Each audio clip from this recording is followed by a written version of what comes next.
Wow. Tempest Fugit, Steve. Actually, I think it's Cinema, or yeah, the montage of songs. Yeah, It's our 3-year anniversary. I can't believe that. I know, it feels like 7 years or something crazy like that, right? In some ways, and in other ways, I would have guessed 2 2/3. So I don't know, but folks, Dan, Steve, Yesshift, our 3rd-year anniversary. But we're not here to talk a lot about us. We're here to talk about our favorite band, Yes. And we invite you to chime in the comments. We have some comments that we're going to read. We got a little bit of review stuff to do. It's going to be a fun episode. But Steve and I started this, for those who don't know, we started this thinking we'd make $1 million in the first year. No, actually, we started this. If only. If only. We started this as a side job because both of us were bored and don't really work that hard. Wait, what? I know. And we always talk about the band Yes. You know, just like father, son, friend to friend, fan to fan conversation. And it occurred to me one day in the kitchen, I'm talking to Steve about something Yes related. And I realized we talk about this like almost every day. Something comes up, an anecdote, or hey, have you ever heard this version of whatever? Something just came out. Hey, did you know it's the anniversary of, you know, things like that. And I said, we should do a show. And he said, really, you would do that? Because we are both kind of busy. We both are a big part of Drum Talk TV, the largest media company online in the music industry covering the world of drumming. So the idea of doing a whole other thing was, I get it. Steve was like, what? But we thought we'd take a dive in. I had no idea, me personally, and you weigh in, because I had no idea that we would end up having guests and do a documentary on site of Roger and Freya Dean, and 3 years later we'd be doing this pretty much weekly, right? I mean, for the most part, pretty much weekly, even just our regular episodes like this, let alone the news report, news desk editions, let alone Steve on his own doing some episodes and stuff. So when we went into it, what did you prognosticate, if anything? Well, you've sort of asked this before, I think, but my answer has always been, I figured we'd probably have guests, but I didn't expect them as soon as we got them. And I feel like our schedule for the show has also evolved over the years. You know, initially we pre-recorded a few things and we're releasing an episode on Sunday and an episode on Wednesday, I think it was. And then we decided to go live, and our like the consistent like which day a week we do it like ended up changing because your schedule is freaking crazy and mine is not so much, which is why sometimes I'm able to do the like solo episode type things I sometimes come on and do. But I feel like we've really run through a wide range of topics on this show. Like, I feel like we've really built up a huge catalog that really goes over the full gamut, more or less. And I'm really proud of that and how we've been able to talk about all the things we've talked about. Yeah, absolutely. Unlike a regular business, which also morphs, you know, like if we take Drum Talk TV, I started with a definite plan in mind, and over time it morphed and it expanded. This, we kind of just had the plan to talk about stuff, but you say you anticipated eventually having guests. We did have those sooner.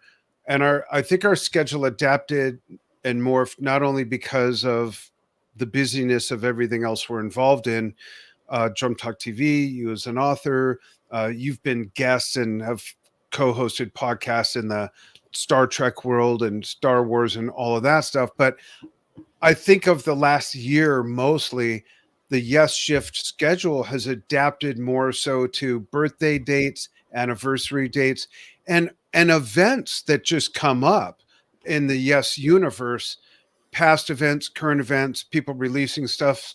So much stuff that it's plural stuff. We're going to talk about one of those right here. So it's really turned into a full-blown media company, and it makes me wonder, honestly, sometimes if we didn't have Drum Talk TV, what else would this turn into? You know, it's kind of interesting. We could cover the Yes conventions, like we covered the Roger Dean and Freya Dean exhibit in San Francisco.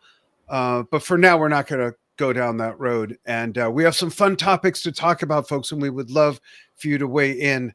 I have some fun stuff that I want to chime in on our little list of topics. I'm very eager to hear what you had to say, Steve, on those as well.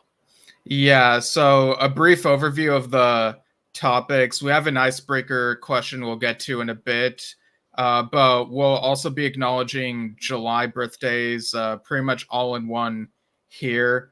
So for Igor Khoroshev, we'll talk about notable keyboard moments on the ladder that stand out to us. And we'll still celebrate the ladder's 25th anniversary in September, so talk about the album more in full then. But here we're gonna talk about keyboard moments, and we'll also talk about Peter Banks and what Banks era material we'd like to see Yes sort of dig out for like a newer set list, you know, as a little tip of the hat to him, because they've done Time into Word for that Forever. sort of thing, and they've done No Opportunity over the last couple tours, I think. But yeah, so there's that. And for Trevor Horn, last December he released Echoes, Ancient and Modern, which is kind of a follow-up to another cover album he's done called Reimagine the 80s. I have some thoughts on that, and yeah, he's like ever busy. And then we'll do our like combined talk 30th anniversary set review, and that'll sort of lead to some overall thoughts on like how this stuff is handled and whatnot, and how much we enjoy this whole package and whatnot. So yeah, quite a packed schedule here, I guess. But we'll 3 years and Steven's getting choked up. I don't blame him. Yeah. So where do you want to start with the icebreaker question? I guess so. That's why it's called that. Yeah. So this was something that you came up with, and we shared on our page. So we got some responses. So we'll give our answers first, and then read the comments. And I have a couple comments about a couple of the comments. Yeah. So your question was, should Yes have played one ABWH song on the Union tour? And if so, which one? Right. And it's kind of weird for me to ask that, because I've been pretty stubborn about the fact that, in fact, even on the previous show, I mentioned this when we celebrated the anniversary of the album. I said, no, this is not a Yes album. No, yeah, and we even got at least one response where someone was like, well, what makes this sound less like Yes than 90125 or Big Generator do? Which is a valid question. It is, and that to me is kind of a broader discussion, which I'm happy to get into. But I came up with the question because I'm a grown-up and I'm able to use objectivity and not just stick with my stubbornness, because I do still say it's not a Yes album. But the reason I think, and I can't believe all the years I knew Alan White, how this never came up in conversation.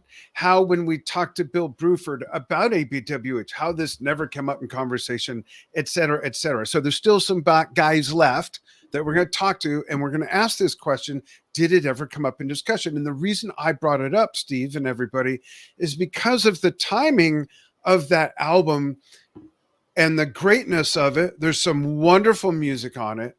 There's 2 original Yes members on it. It's the return of the Bruford.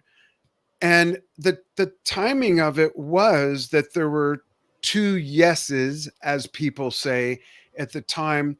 So in a way, it's kind of surprising that they didn't give that album a nod. Now, maybe there were legal reasons why they could not, but let's push that aside for a moment. And had they been able to, folks, what one would you have liked to see them do on tour, if you saw the tour or on the DVD or, you know, whatever? So before I give my answer, Steve, what's yours? One song. Yeah, this one, was pretty easy for me. And I think it helps that this is a really short song and also one that was never played live. So You it know would have what? been Wait, I'm sorry to interrupt, but before you answer, something just hit me over the head what?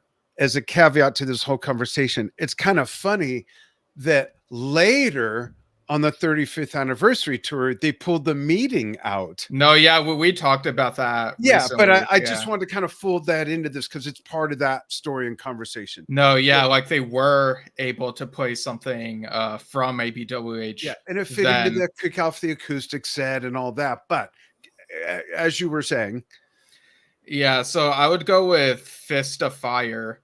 It's no oh, more than I think it's 3 minutes or less, and it'd be cool to, how would the 8-member lineup have approached that? Would it have been more epic or would it have been a little chaotic? I kind of would have liked to have seen it either way, but yeah, I think that would have been a neat choice, you especially know, since ABWH did not play that live, from what I could tell. that would make it even better. And I did not consider that one, but I'm running the song through my head, and it's actually a perfect song considering you have two guitar players, and there's a very strong acoustic part, and there's a very, or maybe it's a classical.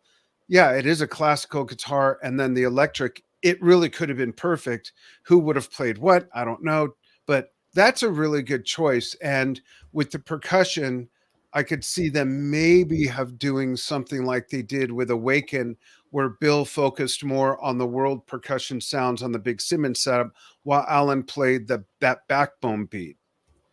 So that's a great Yeah. choice. Mine was The Order of the Universe. Yeah. Now I vacillated between that and what's the first song? Sorry. Themes. Themes. The first Yeah. song would have been great, but somehow The Order of the Universe in a live setting with those 8 guys and the crowd voices singing the chorus and all of that, I just think it would have fit really well. And there's enough room for everybody to rock out and do their thing. That would have been cool. You really could pick any Yeah. song. And there's some good suggestions in the comments. I want to give a nod real quick in the comments. Robert Nasir says, I guess referring to our 3-year anniversary, it's a Yeah.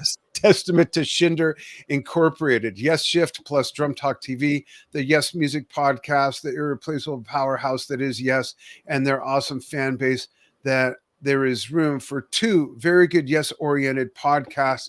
Cheers, gentlemen, and big thank yous for what you do. Very awesome for you to fold us in and give us a nod in the same paragraph and mention as Yes Music Podcast, who Steve and I have a lot of respect for. So that's really kind, Yeah. Robert. Thank you very much. Let me know where you live. I'll come wash your car.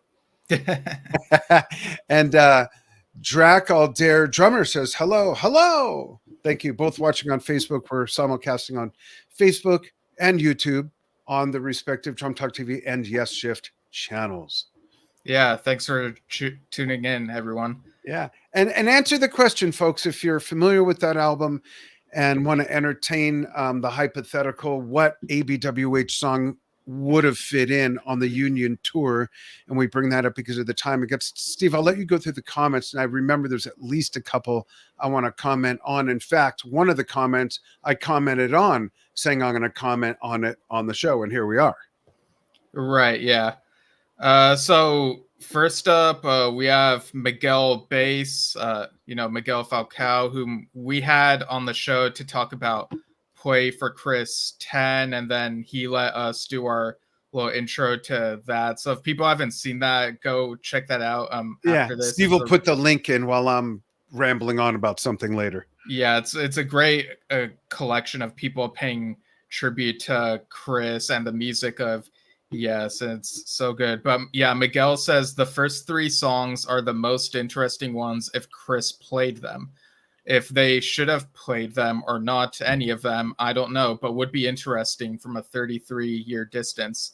So yeah, the first 3 songs on that ABWH album would be Themes, Fist of Fire, and Brother of Mine. So yeah, those would be interesting choices. And I do see how compared to the rest of the tracks, like it's definitely a strong opening for the album, and then you get like a little bit of a slower pace, like still strong, but like after that, if that makes sense. But yeah, I think either of those first three would have been really interesting. And then we have Forgotten Yesterdays, another page in the Yes fandom space, really great at cataloging all the tour dates of Yeah, the awesome site. more than half a century of Yes shows. So I don't know which of the people over there this was, but someone at Forgotten Yesterdays said the only halfway decent song on ABWH shows remotely Yes prog style is Order of the Universe, but it's far too Wow. long for consideration. Tikbois is also a trip, but way too un-Yes-like for this gig. ABWH didn't play it either, really. Yeah, they only sang the Bobby Dread part as part of John's solo thing. And I do agree with the Teak Boy comment, it not really fitting in, but with all due respect, I don't know how Themes doesn't sound yes-ish. I think from the moment at the time you drop the needle or put on the, no, it wasn't on vinyl. When you put on the CD, it's immediately, to me, very yes sounding. But I want to point out that even though, ABWH was on vinyl, by the way. oh, it was okay. So maybe that's why I'm remembering that. I wonder if I have the vinyl. I don't remember, but the Bruford drum sound we got on that album was not the Bruford drum sound of any other Yes album at that point. And then we hear that repeat itself again on songs like "Shock to the System" and whatnot on Union. But that's an interesting take, and there's no wrong take. I'm not going to say no, that's wrong. Themes is very yes-ish. It's all personal opinion, Right. Yeah. So good take. Thanks for chiming in, guys. Thanks for following what we do. It's an honor. Yeah. And then we have Christopher Lee, who says, I don't think so, given the legal beef before. But if they were to have performed one song, I could have seen them do Fist of Fire. So he agrees with you. Interesting. That's great. I wonder if it's for the same reasons. Cool.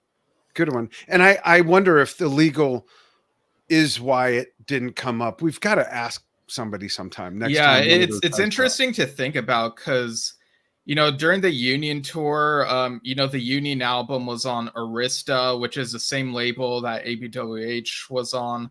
But I don't know if there was like some contractual thing where it's like you can only play Yes stuff. I don't know if like the higher ups put that into effect or something and say you can't play this. But it is an interesting hypothetical, though.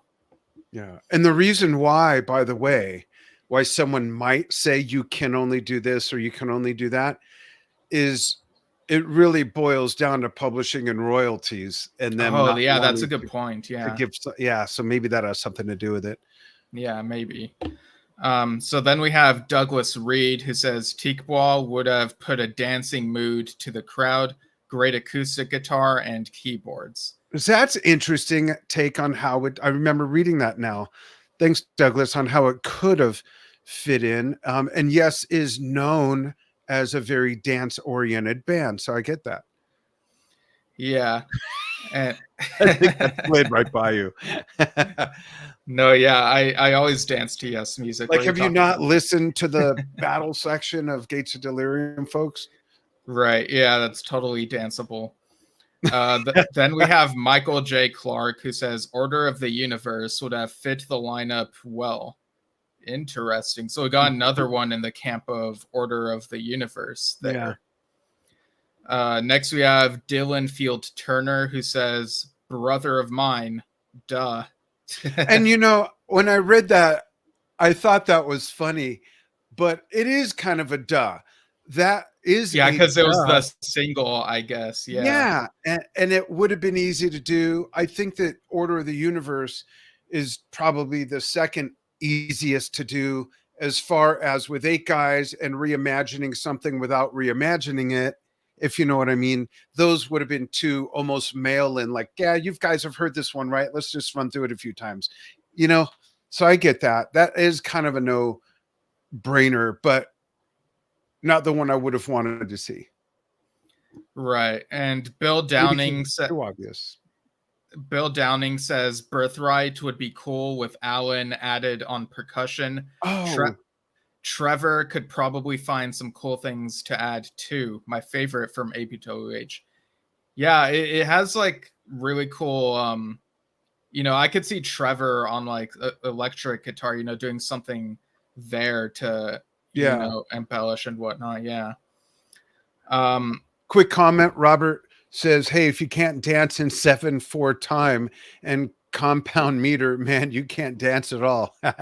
And Miguel Bay says, "Happy birthday, Yesshift. All the best from Portugal." Thank you. Obrigado. I don't know if it's the same in Portuguese, if you know what I mean, but thank you. Okay. Yeah. Thanks again. And speaking of Robert, he said, yes, of course, I believe that the more surprises, the better. Conservative concert promoters would say that's nuts. If it was up to the suits, every show would be Owner of a Lonely Heart, All Good People, Roundabout, Starship Trooper on repeat for 2 hours. But what makes Yes great is that they're not just what you'd expect. Get over the fights, the history, the baggage, loyalty issues, play for the true fans, have fun, and wow them. By all means, the Union Tour would have been just that wee bit better if they'd brought ABWH to Yes, and yes, 2024 would be too. After all, Steve Howe is the H in ABWH, and can you imagine John Davison singing Order of the Universe? I certainly can. Yeah, I can totally imagine John Davison singing that. And I absolutely could imagine Jay playing it. Jeff could absolutely, that could fit in, but it's not Yes. No, but could you imagine Steve Howe, like if for his solo spot he ended up doing like a quartet medley? Oh, I would love that. Really as soon as you started to say that, I was thinking quartet. I love that piece. Yeah, maybe John Davison join in singing bits of it. Yeah. Yeah. And the comment that I think you responded to was from Stephen Horn, who said, in my opinion, it's an irrelevant question. So what was your response to that? So I understand that. I'm sorry, what's the gentleman's name? Stephen Horn. Stephen Horn. So Stephen, I understand that take, but again, to me, what makes it relevant is the timing of it. The fact that that album came out basically right before this, and you've got all those guys together, and I think it could have worked. And I'm not one of those people that says that's Yes with a different name. So I'm guessing you're probably in the same camp as that, but just looking at it objectively, I wonder if it was part of the conversation. And then that thought led to, well, if they played it, what one song? And then I ran it by Steve and said, well, let's ask everybody else as well. So that's the relevancy in my mind. Right. Yeah. I hope he's watching or listening, and because now I want to know if he likes the album. Yeah, that'd be a fun thing to ask him. Yeah. Yeah. So thanks, Mikhail Base. Yeah, and yeah, I do know how like wondering what could have been. I can see how some might not really feel like going into that, but I think it's a curiosity. It's not us saying this is what should have happened, but it's like, I don't know, it's sort of daydreaming and kind of there's some fun in it. Absolutely. And Dave Watkinson says happy birthday. And I saw someone else say something and now it's gone. Maybe they deleted the comment. Okay, we'll keep moving. Any others? No, that's all the ones I saw on the topic. Okay. I think it's a neat topic, but we can move on. Right. So next we're talking about notable keyboard moments on the ladder. So which I guess I should or go ahead. Yeah. Yeah. Well, you do that and put in the Play for Chris link while I'm talking about the ladder, if that's okay. Right. Yeah.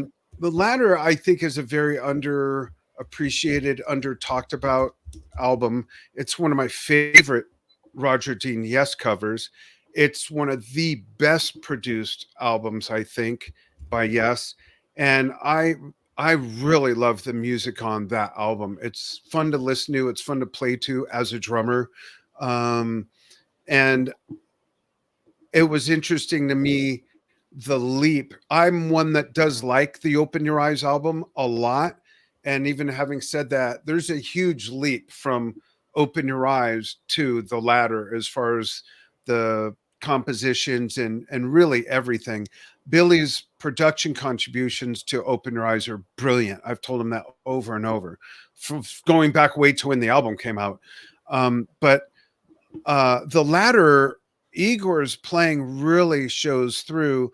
And when we talk about favorite keyboard moments, Face to Face, I think really demonstrates, if you look at Face to Face and pick like any other two songs on the album, I think there's a chance that Igor's own playing demonstrates the widest mix of all other keyboard players. So what I mean by that is when Rick plays, you hear Rick Wakeman, obviously. Right.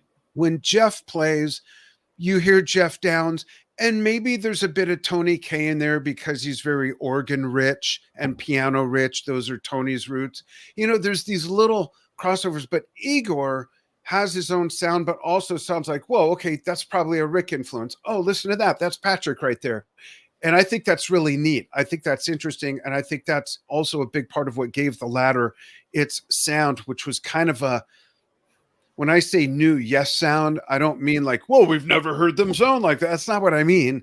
What I mean is it sounded like Yes, but yet it was still very identifiable. It wasn't like, okay, this again. And I've never said that about any Yes album, but I think you know what I mean. Am I articulating this at all in any sensible way? No, yeah, I totally see what you mean, because on something like Homeworld, you can feel maybe perhaps even a Tony Kaye influence with the Hammond sound, like do do do do do, like that type of thing, right. Or on New Language and stuff like that. Yeah. Yeah, I think that moment stands out the most to me as far as keyboard moments on the album. Yeah, but I totally see like why you would choose Face to Face, like just Face to Face, Lightning Strikes, and the one I just sang the intro to. What's the name of that? Yeah, I can. Oh, New Language. Yeah. Yeah. Oh, okay. That's such a great song. All three of those, I think he really shines. But on some of the other songs where there's less of like a keyboard solo or standout, he's a great backbone player, as is Jeff, as was Tony. So there's those influences again, whereas Rick and Pat were much more flashy in most ways, but of course can be backbone play.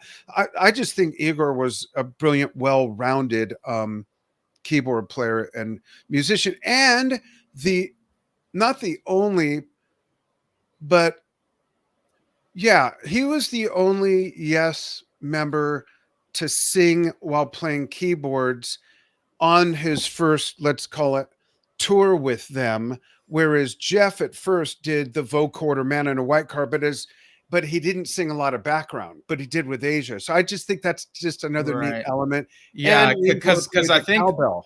Yeah, because I think if I remember correctly, Oliver only did the vocoder bits on his first tour. I could be totally wrong, and people could. No, I think you're right. Yeah. Robert has. I got to call my wife in for this one because he says Dan is so right. My office door is open. Hun, a fan says I'm so right about something. Okay. What?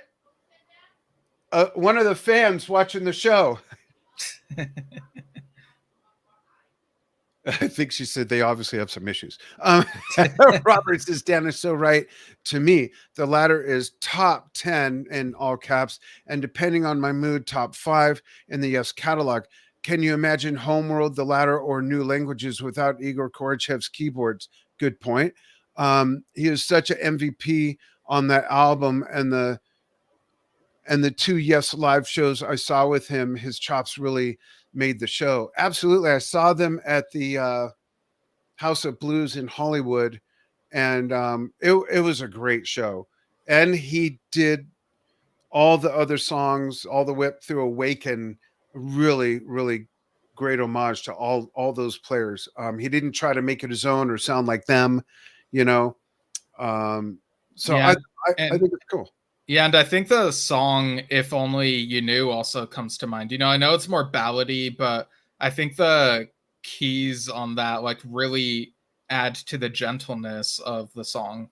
Yeah, I've always wondered, Yes, I think they broke the streak once in the last few years, but they've never gone more than 2 albums in a row No, they without. still haven't broken it yet. Oh, So okay. So they haven't yeah, gone 2 studio albums in a row without a personnel change, and that was the second album. Well, not really. It was the first album because right. technically the first one. So what would that lineup have moved into had Igor not misstepped? And we won't get into that. Right. It makes me wonder because it was so good, and the late great Bruce Fairbairn did such a great job producing it. Grant Jameson says, "Haha, yeah, issues with JT." Oh, that's the comment I saw. Okay, we won't go with that. I happen to like John's singing. I just want to mention one thing on that for Grant and everybody. When we saw them, where was it? I know that you saw them in So, 2017 at this in the round, and then a year later, you, me, and Alex, my brother, saw them on so the which one of 50th those was anniversary. it that I told John Davison that his version of Awaken was just Oh amazing? yeah, that was the show we went to. There Okay. was a moment where you and I both looked at each other during the Master of Images section, and like we had the same thought. And you told me he sounds just like him, It, in that truly, moment. Yeah. if you closed your eyes, and Steve, you can enlarge that if you hold down shift and move your Oh, can wheel. I? Yeah, Um, but yeah, if you closed your eyes, you would have thought, okay, yeah, that's a oh, I John see. Anderson on that. There you go. It's a beautiful cover. There's not a ton, it's not one of those ones that's super intricate or ton of detail, but the work with light and shadows and the arches, I just love this cover. And it's called The Ladder, and it kind of graduates up like that. But that's my take on John Davison. He's not trying to be John Anderson, but I think he does a good job of paying homage to those songs. And when he sung Awaken on that tour, it really was mind blowing. I was impressed, and I had to dote all over him and tell him that because I knew at the time, it was kind of like the Trevor Horn, Jeff Downs thing. He was taking a lot of flack, and I felt compelled to tell him what a great job I thought he did. Yeah, yeah, because I feel like whenever these people step in and step into a role that someone else who was also really iconic had, it's a lot of weight on them, and you got to remember that these are people, and you got to give them a fair shake, in my opinion. And Yeah, I can't imagine being put in that position. And also, Grant chimes in. I just remembered this fancy feature. Grant Jameson says, I saw ABWH in Edinburgh in 1989. It was amazing. Met them all. It was great. Respect to you both. Thanks so much, Grant. And thanks for following what we do. Do you live there now, or is that just where you were when you saw them? I'm just curious. I saw them in San Diego shortly after Tony came down with hepatitis. So, funny thing, I met Jeff Berlin after the show. And many years later, do the math for me, Steve, at the Drum Talk TV 10-year anniversary show celebration filmed last year, Jeff was my co-host on the show and interviewed me on stage, kind of unpacked the Drum Talk TV story. That comes out, I believe, this weekend, actually. Very excited about that Drum Talk TV documentary. But yeah, Grant's right. JD has balls. I mean, when you look at, yeah, it was very bold to step into the role. Yeah. oh yeah, and Trevor Horn too. I mean, Yeah, I think Trevor Horn might have gotten Trevor Rabin for that the matter as well. I mean, a lot of these guys. like I kind of Patrick. feel like in a way Trevor Horn, and we'll talk about him in a bit, might have gotten the worst of it because he was the first who replaced John Anderson. So that was a huge shock to the system, to people. But I kind of feel With like a him. change in the musical style as well. Yeah, but I feel like, drama set a precedent for, some people being a bit more open to, and, not everyone is open to it, but, a new Yes vocalist in the later years. It brought in new fans. The hardness, the edginess, the production of that album was so much better than the previous two albums, even though I personally think the music was great on Going for the One, of course. I think great on Future Times, on Tormato. Steve, I believe you agree, but the production of Drama, light years ahead of those albums and anything else. But if I may put one more comment up here, here's Robert saying lineup changes. Holy wow. So that means that whenever DSH, Davidson, Sherwood, Downs, Shellen, and Howe release their next album, they'll be the most stable Yes official recording lineup with 3 albums in a row. Is that correct? So they'll need to do 2 more, because The Quest still had Alan with them, and Mayor to the Sky, sadly we lost Alan before that, but Jay Shellen stepped into the full-time drummer role. So we'd need this next album that they've said that they're working on, and then another album after that, to be the first Yes lineup to record 3 studio albums in a row. And how old will Mr. Howe be at the time? He's 75 or 7 now. 77 right now, so he might be approaching 80. So I guess it could be 2 years. And who knows if by then he'll want to, or things are ever changing. So for me as a fan, I want to enjoy whatever they're able to put out while they're doing it. Bella. I'm sorry. Go ahead. Oh yeah, I was just gonna say, Bella Lugrisi says, "Congrats on 3 years of excellent contact, fellers." Yeah, thanks for that. Sorry, what were you gonna say, Dad? Before I cut you off, I was gonna say, and that's okay. I was gonna say, do you think, and this is for all of you folks, not just Stephen, but will Yes continue if Steve Howe decides that he wants to just retire? Yeah, that's an interesting question. And I've even seen a couple interviews where the members themselves have been asked that, in the past year or two. And the answer seems to be will what was the wording? Something akin to, we'll cross that bridge when we get to it, decide what the thing will be if it'll happen or if not. It sounds like they're maybe not thinking too much about that and sort of just working with how things are right now.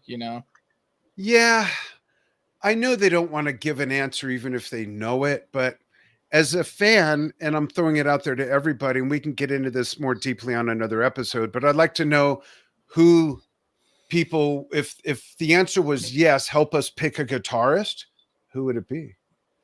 Yeah, because I think there are quite a few different options that come to mind. I have a crazy one. Can I throw a crazy one out there? Okay, sure. You'd never guess. You want to take one guess? I'll give you a hint. He's a very well-known, seasoned legacy player. I'm not sure if it's an obvious one or it's not. I think it's someone who could tie in all the styles of every Yes iteration. Are you thinking Jimmy Hahn? Because that was one of the guesses I had. I wasn't. It's someone much bigger than that. No offense to Jim. Oh, wow. Ready? Sure. And I want to know what you folks think. Okay. Brian May of Queen. Oh, wow. Think right? Steve Howe guested on a Queen album. And that's right. Yeah. But think about that for a moment. Brian can play just about anything he wants, just like Mr. Howe. Pick up an instrument with strings, I can play it. He's into classical. He could do the Trevor years. I think he could homage to Banks. He's got it all. Yeah, it looks like he was born the same year as Steve Howe. And admittedly, I need to check out more of whatever Brian may have been doing lately. But yeah, that's a really outside the box one more pick right there. One more, and this person's retired, but Steve Morse.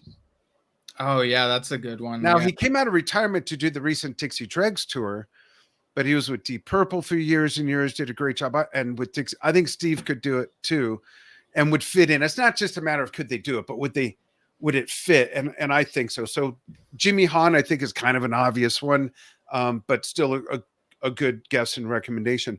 I'm also noticing I want to see the Bella says, and big thanks for what you're doing for Wounded Blue, Dan. Well, thanks. I'm glad you saw that, Bella. Are you law enforcement? And for those who don't know, Wounded Blue's national U.S. organization, a charity organization that raises money for cops and their families who have lost their job due to injury on the job, or families who lost their loved one as a cop being killed on the job. And I'm a big part of a fundraiser event that we're doing in Oregon this month. I'm the MC of a 2-day event, and looking forward to that. So thanks for acknowledging that. And where'd the comment go so I could take it off? There it is. Right. And Bella also says he thinks John has another decade in him. We'd be celebrating Steve's 40th, my 71st, and John's 90th, to put that in perspective for you. Yeah. Geez, I'll be 71 in 10 years? Yeah. That's kind of fucked up. Wow. Okay. You just like really threw me off, but yeah. Oh, the guitarist. Look at Dave's comment. Put that up there. Oh yeah. You read it. You read it here first. Brian to join. Yes. I'll ring Steve and tell him. All right. But yeah, we'll get to the original Yes guitarist in a moment, but a few other candidates that I sort of thought of were Fernando Perdomo has played a bit of Yes with the guys, and Johnny Bruns, from Total Mass Retain, he's played with the likes of Billy and co, like in other projects outside of Yes. And I've heard the name Oliver Day thrown around. He's played with Oliver Wakeman, and I could see him maybe do the material as totally. well. I have to interrupt, and I have to step away for just a moment. I'm going to take myself off stage. If you follow us, you know that from time to time we've had technical issues related to the internet, and of course they would show up during our show. So I need to just talk to the guy for a few minutes. I'll be back. Keep it going, Steve. I'll be back. Okay, yeah, I'll keep it going. And then we'll talk about this when I'm back. Yeah, well, we have a couple other things before that. But okay, cool. Before the talk thing, but yeah. So I'll go ahead and unshare this. And Robert chimes in again saying, Rick Wakeman famously answered years ago that Yes could be like an orchestra in which the specific players change so long as the music remains. Still, the ongoing members would need to have a significant history with a band to be taken seriously as Yes. Yeah, because, being able to play the music is one thing, but having a good rapport with the players, kind of gives more of a one-up to be able to do that in some cases. And yeah, Rick did say that on the Yes Years documentary, and that VHS tape, I must have worn that thing out. I played it as much as a kid as I did The Lion King and Toy Story. Dave Watkinson says Oliver Day, thumbs up. So yeah, another birthday that we want to acknowledge. Igor's is the 14th coming up, and then we went on that huge tangent about lineups. But Peter Banks's birthday would have been on the 15th, I believe, same day as Trevor Horn's birthday, but different years, of course. So we also, Dave chimed in again. Fripp is free, second chance, maybe. Yeah, that would really be something there. So Yes have played cuts from the original lineup era in recent years. They tend to play the title track Time and a Word as a tip of the hat to Peter Banks. They've also played No Opportunity Necessary in the last couple tours, on the Royal Affair tour and on the Close to the Edge 50th tour. I think Total Mass Retain sort of inspired them to, dig that one out, which is really cool.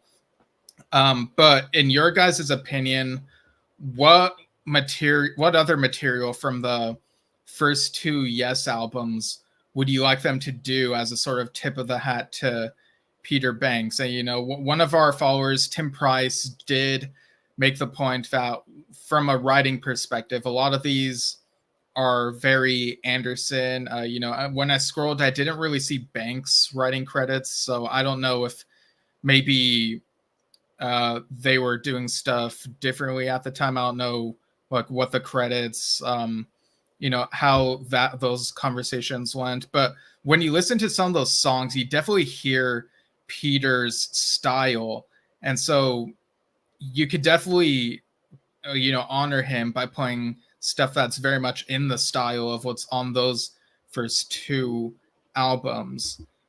So I'm gonna go through some comments, and then I'll say my answer, and Dad will hopefully be back and say his answers. So the comments we gathered for that particular question, Daniel Crone says Looking Around or The Prophet. Yeah, those are really good choices. You know, you got one from the debut album, one from Time and a Word. Looking Around, I think would be very energetic to dig out, and you know, you could feel people clapping along to that, you know, if you imagine it. The Prophet is a really deep cut, and I think is maybe the most unusual track on Time and a Word. Like, I'm just running through the whole thing in my head, and yeah, it's definitely a really obscure one. It's really cool. Then we got Philip Kilroy, who says Then, Sweet Dreams, and Astral Traveler. So yeah, all three of those are from the Time and a Word album. And I know that Peter and Tony weren't that keen on the orchestra. There are recordings that you can hear without it on some of these songs, and you can definitely hear Tony and Peter better. So they're definitely there on those songs and have played them live, most of them anyway. But yeah, those would be interesting. I feel like Sweet Dreams has been dug out quite a bit, maybe not in the last several years, or maybe they have, if maybe I'm just misremembering, but I do remember they dug it out for the Relayer tour and maybe for some later stuff as well. 35th anniversary tour for sure. They also dug out Every Little Thing for that. That was quite a surprise then. Really impressive. But yeah, I feel like personally, if it were me, I would lean more toward Then, because they haven't played that since like maybe 70 or you know, around there. They played Astral Traveler on 2009, but that would be cool to dig out, and that was Peter Banks's favorite Yes song to play, apparently. He said that at a Yes Fan Fest interview 30 years ago.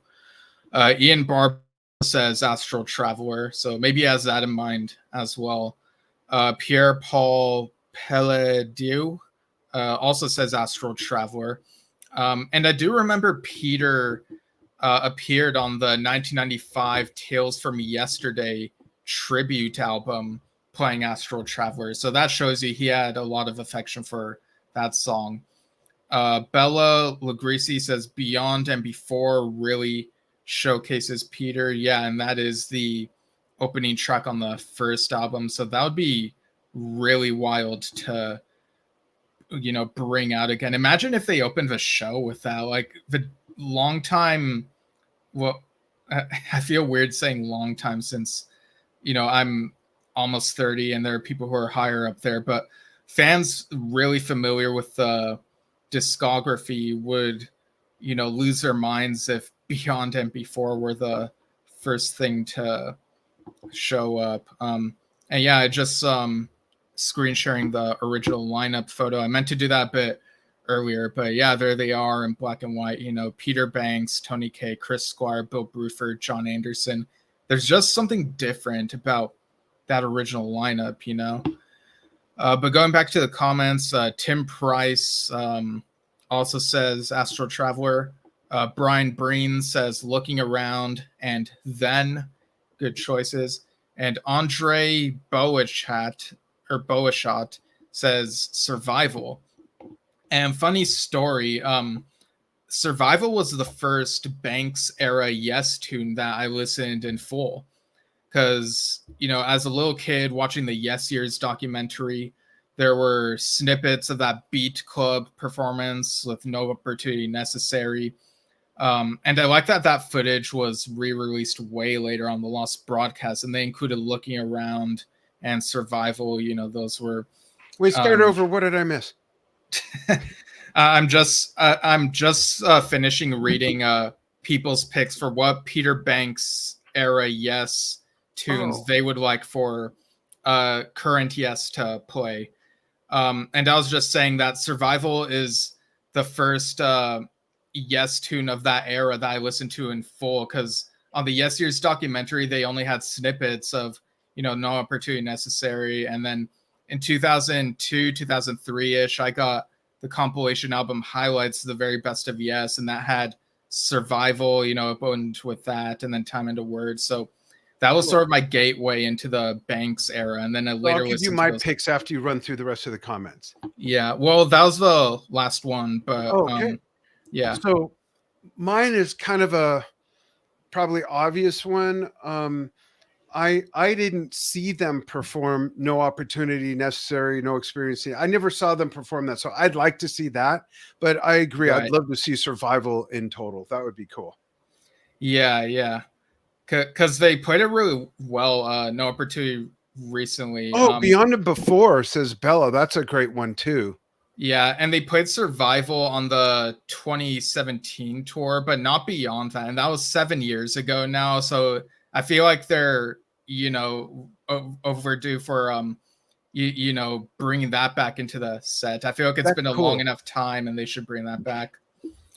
Yeah, and I didn't see this comment by Robert. Rick Wakeman famously answered years ago that yes could be like, yeah, absolutely. Yeah, I talked about that earlier. There is a newer comment from Robert. Let's see. So Peter Banks really let loose on I See You, and then it'd be interesting to hear Steve go for that mix of jazzy riffs with a brash cutting angular sound in the middle. That's I think better than the takes I had. I like that. I need to re-listen to those now. Right. So should I say my takes now, or did you have any? Okay. Yeah. So Astral Traveler, definitely a great pick. That was a favorite of Peter. And I think it's been like maybe a decade and a half since Yes last played it. So to bring that out again would be really cool. Totally. I think they could even do like maybe an instrumental medley of, I See You. Like their cover of I See You has some cool like jazzy moments. And I don't know if you remember me telling you this, Dad, but when I saw Yes last year, they did they did America, but like an instrumental abridged version. And I don't know. I don't remember that. Wow. Yeah, and I don't know if that has to do with publishing or if they just thought it'd be a cool thing to try, but I could see them doing that with something like I See You, which is also a cover, but they could just do the stuff that's very unique to what Yes added to it. So how was maybe that? Everydays as well. Yeah. How was that abridged version instrumental of America? I can't even get my head around that. Yeah, it was quirky but enjoyable. I definitely prefer when they play it in full, with the vocals, but I thought it was a cool thing for them to try. Cool. Yeah, and like people also said Looking Around, Beyond and Before, and The Prophet. Oh, yeah, Looking Around. Wow. Like those any of those would be really cool for Yes to brush out, like in honor of Peter. And like we've talked before about his solo stuff, and he's done bands outside of Yes, and highly underrated guitarist. He really belongs up there in the prog rock and psychedelic rock pantheon, in my opinion. So absolutely. He had a ton of energy and brought it to his stage presence and his playing. Real quick, what Steve Howe era's song would you like to have Peter play? Could he do that? Come back and be there for that? Oh, yeah, sort of like a Yes concert in heaven type thing. Yeah, or even okay, could be that. Yeah, him, Chris, Alan, and John Lord guesting on keyboards, and Janis Joplin on vocals. Okay. Boy, yeah, I think Survival and Astral Traveler would be my top picks. Maybe The Prophet as well. Like those would be really cool. For Peter to play of Steve's era. Oh, sorry. Yeah, I forgot the question completely. Okay, so Peter trying Steve Howe type, yes. To me, my choices are kind of, I don't know if they're obvious, but they are to me. There's two songs that came to me immediately, but I want to see if you bring up either of the same. I would be really interested to see his take on Sound Chaser. Oh, wow. That's a good one. Mine, I was thinking Perpetual Change or Yours Is No Disgrace. Oh, yeah, yeah. Yeah, that is a neat question, yeah. Yeah. Cool. All right, so next we have Trevor Horn. So last December, he released, there's Trevor Horn there. He released Echoes, Ancient and Modern. You know, is another one of his covers albums, sort of a follow-up to Reimagines the 80s, which came out in 2019, featured the SARM Orchestra. Yeah, get his book. And if you can, get the audio book version of it. It is such an adventure, no pun intended, as that it's folded into the title. But what a great story this guy has of his life in the music business and becoming the guy known as who created 80s music, basically. I mean, just such a great book. Every time I see him or hear his name, I go right to his voice on the book. Right. Yeah, that was a great book. Adventures in Modern Recording. Yeah. Yeah. So for context, Reimagines the 80s, he put out in 2019, features the SARM Orchestra doing covers of songs from the 80s. Some he worked on, some he didn't. So that was an interesting mix there. And then more recently released Echoes, Ancient and Modern, which had a bit of a more of a chill vibe, you know, and synth stuff. And again, like covers of songs that he was involved in and songs he wasn't involved in. So an interesting mix there. You know what the overall feel of it reminds me of? You might think this is crazy. Chromatics. Oh, yeah, I can kind of see that, like the laid back feel of it. Know? Yeah. Yeah, they feel very different to me, but I can kind of see what you're going for in terms of the mood. I could see it in the same mood bin at the store, if you will. If you went by mood, those two albums I think could go together. Yeah. So real quick, I'll just run down the names of the tracks on both these albums so people know like what they're in for if they check these out. Okay. So for Reimagines the 80s, we have Everybody Wants to Rule the World, which also features Robbie Williams. Dancing in the Dark, which has Gabrielle Aplin. Ashes to Ashes, which has Seal. You're moving your cursor across the thing. Oh, yeah. I forgot that does that. It's okay. It's just distracting. Like I'm not trying to hide a trade secret or anything. No, yeah. The Power of Love, which features Matt Cardle on that version. It's Different for Girls, featuring Steve Hogarth. Slave to the Rhythm, featuring Rumor. Brothers in Arms, featuring Simple Minds. Girls on Film, which has All Saints. What's Love Got to Do with It, which has Tony Hadley. Owner of a Lonely Heart, Take on Me, and Blue Monday with Reverend Jimmy Wood. So Trevor Horn did sing on a couple of these. So for Reimagines the 80s, like listening to this, like for me, this was huge. Like these orchestral renditions of these songs, like when I was playing the track, this version of Owner of a Lonely Heart, I didn't realize right away that it was Owner of a Lonely Heart. I was like, oh wow, this feels so majestic. What is this? And then all of a sudden the lyrics come in and it's like, oh wow, this is such a cool way to reimagine it. And Take on Me, I got kind of emotional listening to Oh, really? that one. And it's funny because I was talking with some people about like, you know, they were saying how like sometimes popular songs like Take on Me are overused in some movies. And then it was funny listening to this version, uh which was more slower paced and mellow and sort of grander in a way. And it's just, yeah, I don't know like what it was, like just the mood of it really got to me. And Blue Monday, like that was quite a way to end that particular album, Reimagines the 80s. And then for Echoes, Ancient and Modern, we Can have I run through the set list on this one? Set list, the track list. list. Yeah, sure. Yeah. So this album, honestly, I hadn't listened to it other than when it came out, which was when December. And right before the show, I told Steve, "Oh, I forgot to brush up on this." And I kind of, as I skipped through, I'm like, "Oh yeah, oh yeah, oh yeah." There's some amazing stuff on here. Swimming pools, stepping out, owner of a lonely heart, again and completely different. And I love this version. Slave to the rhythm, love is a battlefield. Pat Benatar, of course.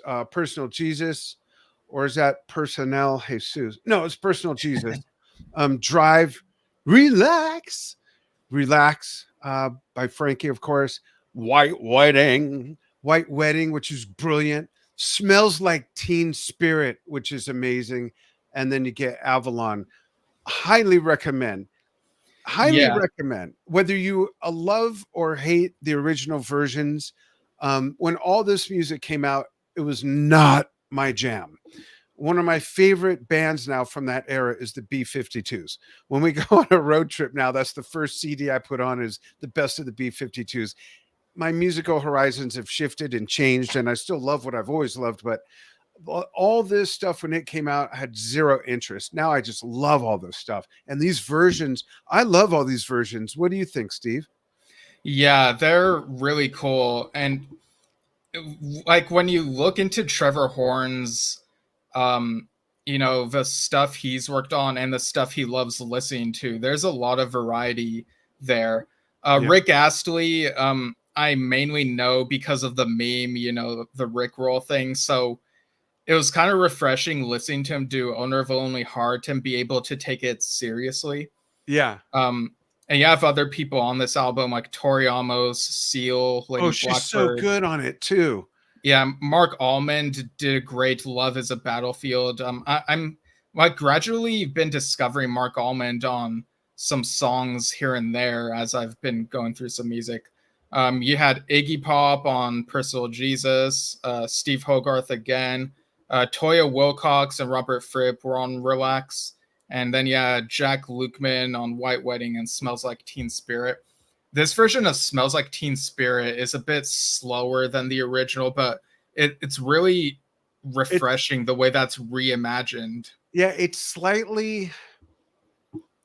darker. Yeah, I can kind of see that. It's almost slightly haunting, but it doesn't trudge along, you know. Right. I like it. I think it's totally interesting take. This album is also just another example of the relationships this man has built over his career and the respect he has, because he can basically get anybody on an album he wants. I mean, from Robert Fripp to Tori Amos to, you know, Hogarth. I mean, anybody. It's like incredible. And what a neat ensemble of songs and artists he put together to make this all happen. And even with all these different people, all these songs absolutely sound like they belong on the same album, which is really cool. Yeah. And real quick, I just want to mention that before the show, I saw that you know, Trevor Horn, he had a show with his band that he was going to do on July 5th in Hampton, but apparently that performance got canceled because he got a bit ill. So hopefully he's doing well. There's no info on that, but yeah, we're, you know, always hoping good health for all these people. Yeah. And yeah, I know we asked this question for like first solo album since joining Yes, but I kind of want to ask that here. How do you think, if at all, working with Yes could have influenced either of these projects that Horn put out. Wow, how they could have influenced these projects? Yeah. I think not so much musically, but I think building his chops that we saw grow and grow and grow in the production side over the years after working with Yes. Okay. I could be way off. He could be laughing, saying, "Yeah, I'm not going on that fucker show." I don't know. Maybe he'll just get with you. I have no idea, but it's a total guesswork, of course. But yeah, I don't know.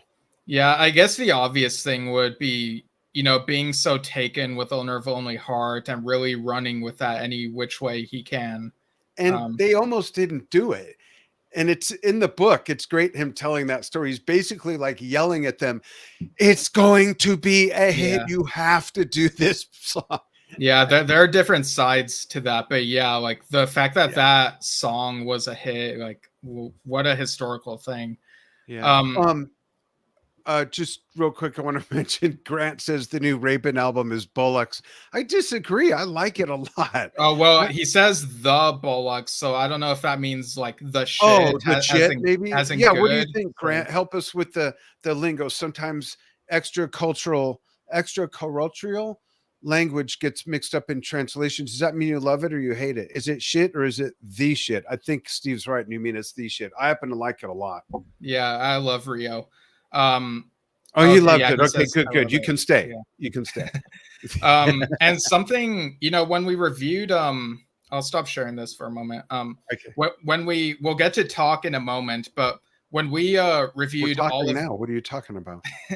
When we reviewed Oliver Wakeman's album Onam Kara a little while ago, his first solo album since joining Yes, a couple of things I forgot to ask you was how Yes does it sound, and how do you think working with Yes could have influenced it? I haven't listened to it in about a month, and I don't know it like I know so many other things. So I'm going to say, so what's hard about that question is that his dad was in Yes. So how much of that influence is of his dad or of his dad in Yes or as of Yes? So it's kind of a weird trigonometrical question. I do hear the influence of his father, even though we know he does his own thing and doesn't really rely on his dad. But I think it had to influence him. I think maybe a bit in composition, but it's definitely his own thing. But he's got his father's dexterity.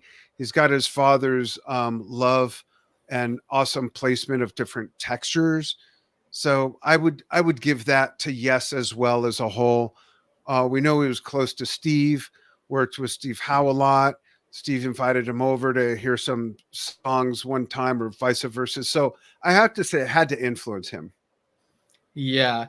And I think also, I agree with that. And I think also in a roundabout kind of way, Oliver has told the story of how when Yes toured with Asia, he kind of got some advice from John Wetton. So like working with Yes led to that. And, trying to figure out how to make good, catchy lyrics and stuff, which is something that John Wetton was super good at. So yeah, I think that was definitely part of it. In terms of how Yes it sounds, it's definitely proggy, but I think maybe at most maybe 15% Yes is how it sounds. I think it's more it feels very much its own thing. Yeah, much more in sort of, it's hard to sometimes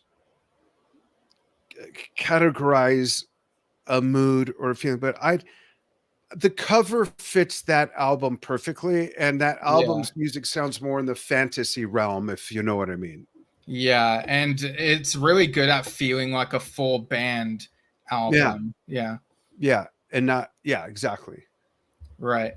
But yeah, so now we'll get into the talk review, which we finally get to talk about together. I've sort of talked about it now and then, different aspects, but overall, like, what are your thoughts on this? So just so you know, folks, there's 4 discs. Yeah. One is talk. And there's one is talk versions. Well. Steve has the vinyl. There's talk versions, which are a few songs of different versions. We will get to that. And then there's the show in New York, and I can never pronounce that other word. I think it's Canandaigua. Canandaigua in New York, maybe. 2 CDs worth of that. The live stuff is great. The audio is amazing. The packaging is great on the CD, and you also get this really cool booklet that has different quotes from typically John, I believe, of during the process of writing, recording, and this is really nicely put together. There's one buffa on it by the record company that Trevor told us about when we interviewed him about the album, about the box set coming out, and that is that there's like a unnamed piece on there credited to Trevor, and it's from a guitar lesson DVD thing that is 1,000% unrelated to any of this. But I want to start with the versions, that disc with like the 5 or 6 different versions of things. Okay.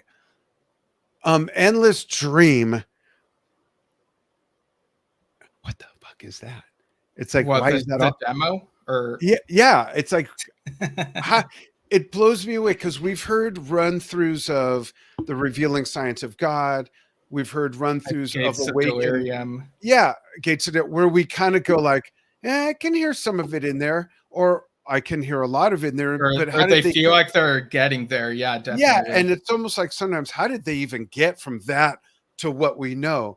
This is the epitome of that. Yeah. This is like one riff that goes on. And how did they build all that other? It's actually pretty neat. It's like if you took a walnut tree and then you took off all the branches and then you went to the twigs that had the nuts and then you picked one walnut and then you cracked the shell.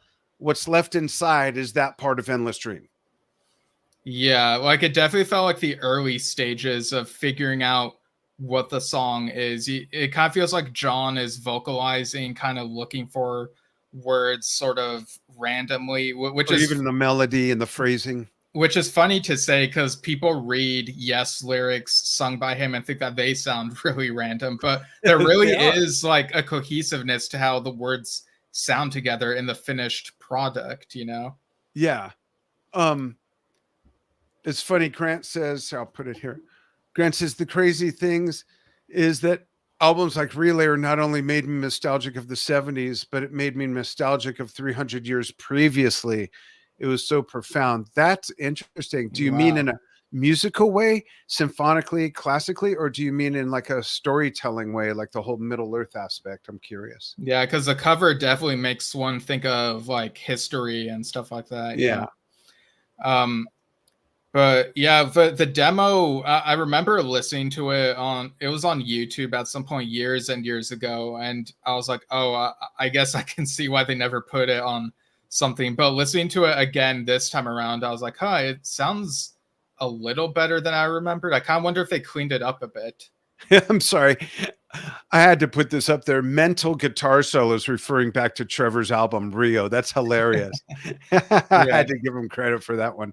But this is I love the packaging is great. The live stuff, if I could read that off real quick. Live stuff on disc 1, if you have the disc set, is I Am Waiting, The Calling, Rhythm of Love, Hearts, Real Love, Changes, Heart of the Sunrise, and Roundabout. And then the other disc, this is totally out of order somehow. You get Cinema, City of Love, City of Love, City of Love, Make It Easy, and The Owner of a Lonely Heart, of course. The Rabin piano solo into And You and I, Where Will You Be, I've Seen All Good People, Walls, and Endless Dream. And which is the song, Steve, that starts out not from the beginning? It's I Am Waiting, right? Is that correct? Well, The Calling starts from like the second half. The Calling's the one I'm thinking of, yeah. Yeah, and the tracking order, like in comparing it to the set list, so on the show they opened with that brief excerpt of Perpetual Change, which is not on there. And then they went into The Calling, and then I'm Waiting, and then you get a string of a few more love songs, Rhythm of Love, Hearts, Real Love Changes. What is up with that? Yeah, what is Part of the Sunrise. And then the second set would begin with Cinema and go into City of Love, Oh Her, And You and I. The first song that's not a love song has the word heart in it. Yeah. All Good People, Walls, Endless Dream. That is a love song, actually. Roundabout, they moved earlier into the track list to make it the end of disc 1, which I can totally understand. I do prefer ending the whole thing with Endless Dream since it's a grander finale for the track list. It sounds amazing. Yeah, for the song Hearts, this it doesn't have the intro that they did live at that show, which was where they're like dun dun dun dun dun dun. So I'm kind of wondering if when the company was looking for these recordings, if maybe it wasn't as easy to find those full versions of The Calling and Hearts and Perpetual Change, because I feel like they should be out there somewhere, but if not, then I think what I would have preferred is if they included fuller versions as like extra tracks from other shows. Here's the thing. There is room, an hour and 3 minutes, an hour and 9 minutes. I did the math, but yeah, go ahead. I was going to say that when we talked to Trevor, I brought up remembering that at the Greek theater show in Los Angeles, they did the simulcast through like closed circuit radio sort of a thing. And you could listen to special headphones while the show was live on stage. Yeah, concert sonics, yeah. Yeah, and I said, I couldn't get my head around that. If I'm at the show, I want to hear what I'm seeing and feel the wind of the... And he said, yeah, it was kind of not the greatest idea. And I didn't realize at the time it was his idea. But my point is, given they did that, how did they not have some crystal clear full recordings of every song they ever did on the that part doesn't make sense to me. Right, but stuff gets lost.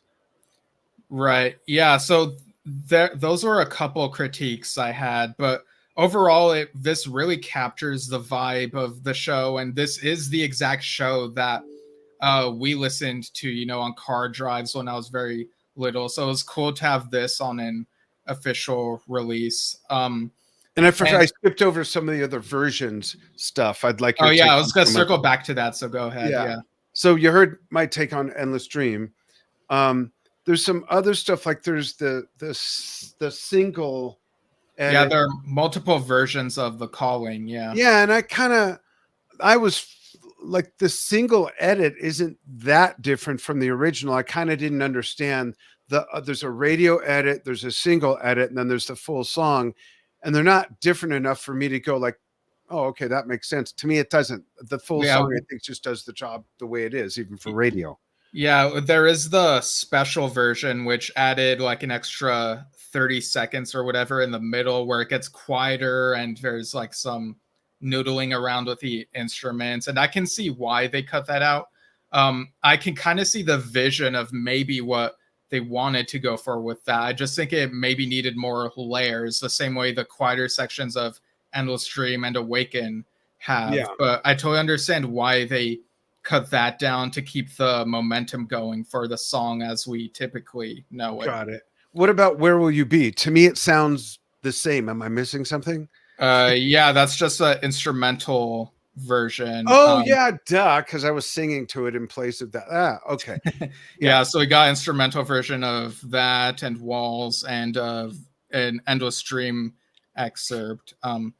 And yeah, I do like having these versions. I don't know how often I'll listen to those as much as the live album or the main album, but I do like having them here. Yeah. I do, in terms of the packaging, I've said I love having the essay on the back of the vinyl and the booklet. I do miss having the lyrics in here. I don't know if because I do have my older Talk CD as well, and that does have the lyrics. So I kind of wonder if maybe they were trying to save on paper and figured, well, people just Google the lyrics now, like they all know it. But I think it would have been kind of nice to have that in there. Yeah. And I do appreciate that, Billy Sherwood is very much part of the talk tour, and I'm glad that he is mentioned at least in Yeah. like the beginning of one of these live tracks. I think it might have been Walls, and prior to playing that, John says this song is inspired by the antics of Mr. Tony K, and that got me wondering, like, wait, what? Because the history of Walls, like, we know that Trevor Rabin and Roger Hodgson collaborated on that, so I kind of wonder, like, did Tony do something like get a little angry at the keyboard and maybe that inspired some of the lyrics? Like, what's the story there? Antics, maybe so. Yeah, that's interesting. For those who don't know the story, I know only part of it. When Oh, the Hodgson thing. Yeah, there was a period when Chris had just moved to Phoenix, and things were a little bit, in disarray during the ABWH time, and Yes was sort of regrouping. Roger was actually in the lineup to do vocals, and instead there were a couple collaborations that came out of that, but he was going to be the new singer. And that's all I remember about the story. In fact, it was his wife, Alan's wife, Gigi, that told me that when I went over to their house once, and she said, Alan's in Phoenix and they're working on a new thing. And are you familiar with Supertramp? Of course. And she said, well, Roger Hodgson's singing with them right now. And I was like, wait, what did you just say? That was so out of left field. And she said it so nonchalantly that it really surprised me. And then I spent like the next 2 weeks trying to hear that in my head, because I know that Roger is an alto and sings high, but that doesn't always mean just because someone sings in the same register that they're going to sound the same. I mean, look at Trevor Horn. He did fill in, but Trevor Horn's voice on And You and I, it's just a whole different feel and everything compared to John's voice. John's voice is more ethereal, if you will. Right. Yeah. And I also kind of wonder, like, how, if this re-release has really good sales, could it perhaps entice them to put out a visual component, like, well, those concert films, maybe clean up the Yes Active stuff and put that as an extra that would be great, because there isn't really much of anything out there. And I just remembered more of the story. When Alan came back from the trip, he was telling me about it and said, we're going to go on tour and open as Supertramp and then be Yes. And the saxophone player from Supertramp was going to be in the first half of the show, and maybe the keyboard player along with Tony as well. And then I had to get my head around that. So they were going to be one band in the beginning, then Yes, Supertramp and Yes, but the same guys. But does that make sense? Yeah, I think I get what you mean. Yeah. So maybe that didn't happen for managerial reasons, or someone just said, let's not do that. I don't know. Yeah, and getting back to I kind of want to circle back to the untitled Rabin instrumental, because it kind of ties into this thing that I think is kind of an issue with a couple things. Trevor talked with us about how, it's from that Starlix video, and he's like, why is this on here? Yeah. And recently with the Fragile re-release, there was a whole hubbub about this track on there titled The Dean, and someone over at Rhino thought that it was something that was being worked on by Yes that never came to be and never got bootlegged or whatever. But people came to realize that it was actually a Terry Reid performance.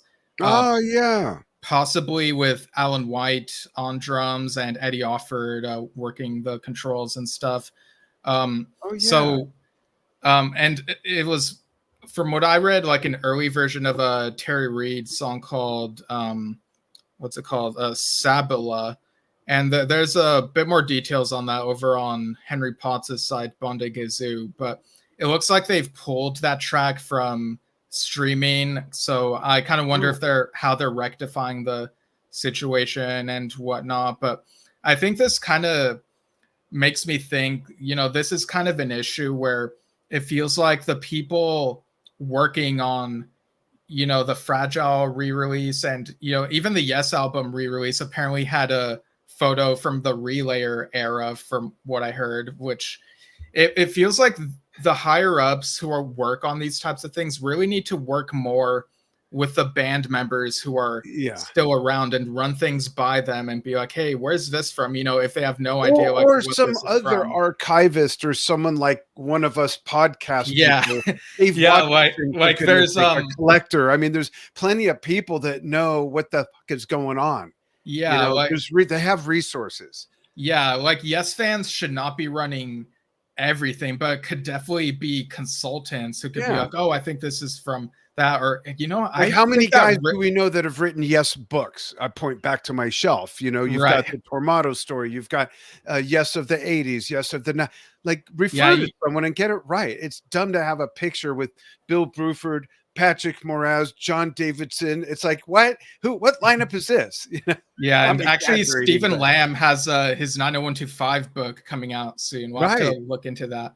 But yeah, like I do think you know, when I first listened to that track, which they titled The Dean, I wasn't sure what to make of it. I was like, this doesn't sound like John. Is this just the band jamming and maybe they have a guest vocalist? But yeah, if they did have a team of people to like, you know, listen to it, they might be like, you know what? I don't think this sounds like Yes. Are you sure this is what it is? And they can investigate further.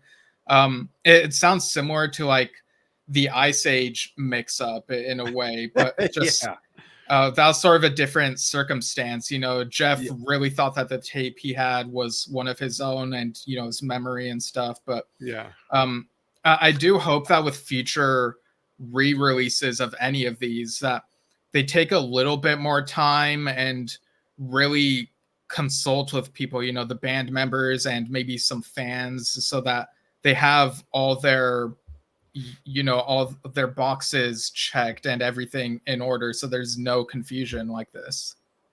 So here's a question for everybody, starting with Steven. What Yes album would you like to see re-released to include other takes or demos, live versions that has not been done yet? I have my dream one, which would just be Union plus everything. Like there's a lot of run-throughs and demos and stuff that are out there that would be like the ultimate package. And you know, some people might not like it as much, but I think that would be really interesting from a historical perspective.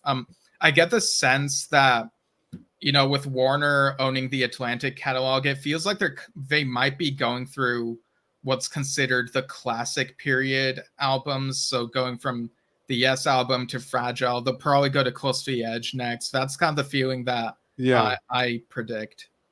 Interesting. What would be your choice? Close to the Edge. Okay. Yeah, I'm sure there's all kinds of other takes or run-throughs, and you know, being that Close to the Edge was pieced together, there's got to be different takes of those different sections and whatnot. So that'd be interesting. I wouldn't mind entertaining alternative mixes, even though, you know, that's an iconic mix. But the other thing was, I wonder what ABWH stuff is laying around that never came out. Yeah, there are demos and stuff out there. Yeah. I'd like to hear a recording of the first time they got in a room together and turned everything on and played. Like, what did they start with? Roundabout? You know, Long Distance Runaround, or some 12-bar blues thing, or A Whole Lot of Love by Zeppelin? Like, what went on the first time they all got in a room with instruments and Tony Levin? Well, I feel like for some of those instances, like, do people even record the first time they play with someone? Like, do they? I always did. I think so. I don't know, because you can't predict the future, but I always recorded everything. But look at this question. Oh, yeah. Bella says, I wish there were recordings of Vangelis auditioning for Yes. Yeah, that would be like... Yeah. And what they play, huge item. Jam is Roundabout the go-to, because everyone, like, what would be on there? Yeah. Yeah, that's an interesting thing to think about. Yeah. But yeah, do you have anything else to say? Only that I still can't believe it's 3 years. This is episode 150, not counting Steve's solo episodes, not counting our news desk reports or editions. What do we call those again? News desk editions. Oh, thank you. Yeah, so it's probably like closer to 200 at least releases overall. Yeah. Oh yeah, there's like 3 dozen news desk editions at least. That's 36 right there. So yeah, like probably that, you're right. Probably around 200. Right. Which is crazy. Yeah, and tomorrow at noon Pacific, we have our first guest of our 4th year of the show, John Perez, drummer of Close to the Yes USA, a Texas-based Yes tribute band. So yeah, that'll be fun. And we've also got other stuff coming up. We have the 10th anniversary of Heaven and Earth coming up, so we'll give a little look back at that. I think that one's like not as ingrained for you, Dad, right? So this will be a huge revisit. I think I listened to it once. Right. Yeah, I will have to brush up for sure. I think that album's more forgotten in a lot of ways than Open Your Eyes, to be honest with you. Right. I think it kind of took people by surprise, including the band. What's going on in the comments here? Yeah, I don't know. Some funny stuff there. But yeah, we have some other stuff coming up on the Drum Talk TV side. Can I mention a couple things? Yeah, go ahead. So Oregon, Lake Oswego, I will be there emceeing 2 days worth of some really fun events that go to a great foundation called the Wounded Blue, which helps retired law enforcement who retired due to injury or death in the line of duty. That's going to be a lot of fun. There's going to be some great music. And the Drum Talk TV membership site, drumtalktvbrilliance.com, is getting a makeover. We've been literally backing up earth movers of our content of 11 and a half years and putting it in there, but also some unique things like 4 music-themed game shows. 4 music-themed game shows where you can win prizes. Join as a member. Our game shows are going to start in a week or 2. We're brushing up on those now. Technology is all figured out. So much fun. And you don't have to be a drummer. We've got live streamed unique concerts and fan Q&As that we're scheduling for October forward. We've done a few of those to test the technology because it's all in 3D virtual and augmented reality environments where you don't need special eyewear. You can access it on a smartphone, a tablet, laptop, or PC. Lots of fun. So please join us there. drumtalktvbrilliance.com. That's spelled, I'll spell it for you. It's drumtalktvbrilliance.com. The dot is lowercase. And they can, for going back to Yesshift, you can follow us on YouTube, Facebook. If you like audio only, anchor.fm/Yesshift. And if you have to, you can write us. Tell them about that, Steve. Yeah, you can write to us via yesshiftpodcast@gmail.com. And yeah, that's pretty much everything. And like we said, we have stuff coming up. The first Yes album ever turns 55 soon. That's quite a thing. Yeah. Wow. Officially a senior citizen in America. Oh, yeah. That's crazy. Yeah. Wow. That's crazy. And 3 years has, in some ways, I thought it went by fast at the beginning of the show. If you missed it, Steve said it feels like 7 years, but that's what people get from working with me. Right. Yeah. Time is weird. But yeah, thanks for tuning in, everyone, and looking forward to everything else we'll be doing, and see you all soon. Thanks for all the wonderful comments, and we will see you very soon. Follow us here, follow us there, follow us everywhere, and take care. Be nice. Have fun. Bye-bye. Bye.